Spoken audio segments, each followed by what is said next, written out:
All right, update on the wax racing head pipe situation. As you guys know, this pipe was rubbing pretty bad on my fiberglass.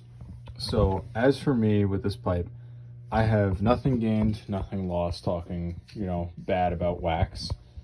But in my opinion, another brand out there making a pipe that is very limited isn't bad.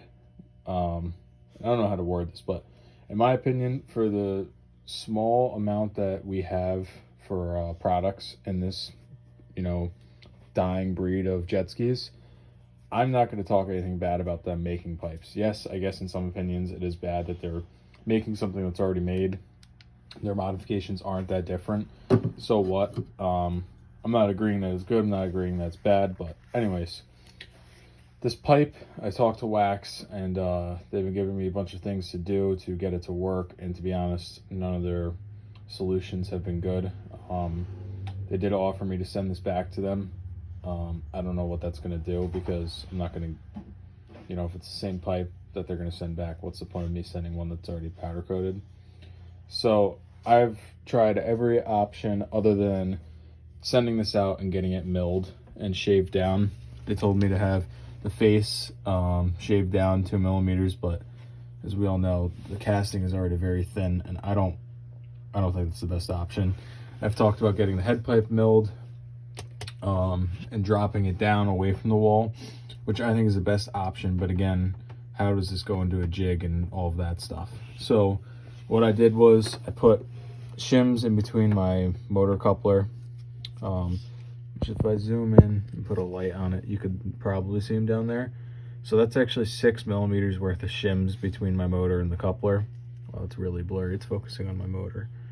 But anyways, that 6 millimeters has put my motor forward, and I also spaced it to the max tolerance between the two couplers of 4 millimeters. So now my motor is pushed as far forward as possible. If you look at my motor mounts, that I physically can't move this motor forward anymore. It is maxed out in those holes on the bed plates. That being said, I have turf down there, but you can see that I'm getting some daylight now over here from the flashlight. Glimmer of hope in the middle if I catch the right angle right there. So I think without the turf, I might be good. I don't know. I'm leaving the turf there because I don't care. But when I first ride this, I'm going to be able to tell if it's hitting the fire, or I keep saying firewall, if it's hitting the fiberglass. If that's the case, I hate to say it, I'm ripping this pipe out and selling it. Someone could put it in a superjet or something else that it's not going to touch. I'm not letting this pipe blow through this paint. This paint is too nice to have it get ruined. That's the whole reason why I built this blaster, because the paint was so nice. So if that's the case, a pipe is not ruining the paint for me. So this pipe will be ripped out and sold, and a factory pipe will be tracked down and put in here if it hits. If it doesn't, I'm going to run it and see the horsepower difference against another blaster that's built the same. So from here on, I guess time will tell. This blaster is pretty much ready. All I'm waiting on is my seat cover, as I said. I have it in the works right now, so Jet Trim is stitching it to my knowledge. So when that's done, this blaster's done. I've done all the work to it. I'm just gonna give up on trying to find one of these air vents. The hood does close.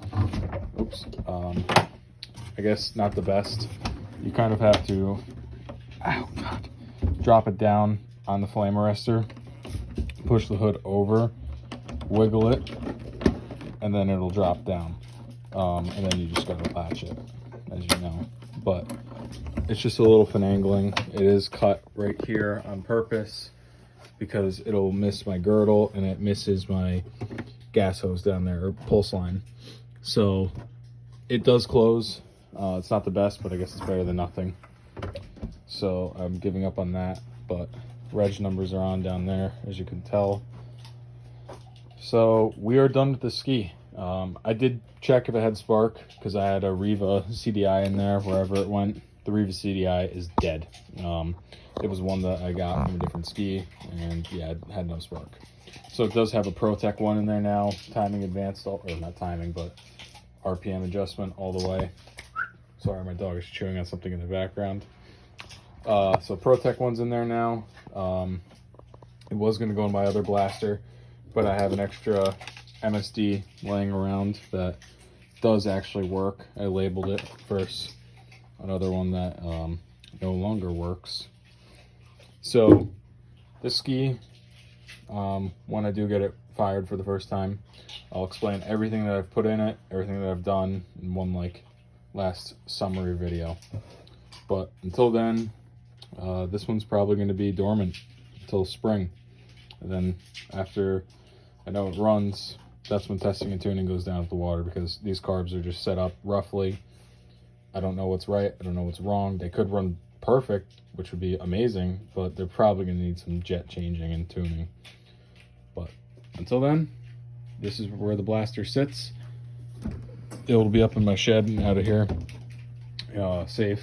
I also bought some, I don't even know, Jet Tribe covers for it, because I want to keep this ski looking nice. So it'll be inside still though until spring, and then after that it goes outside and sits like all the other skis.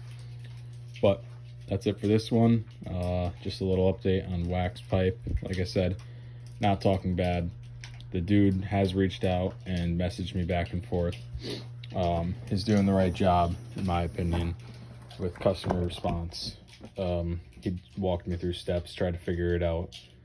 I just think that they should have tested these and test fit.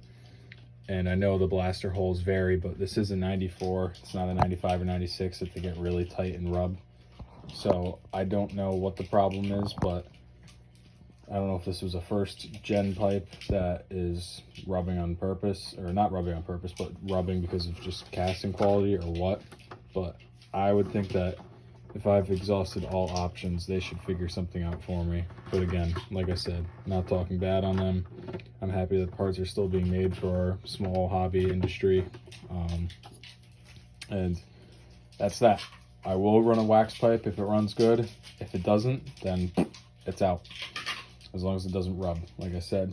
But that's where I stand with wax. No harm to them. Not talking bad.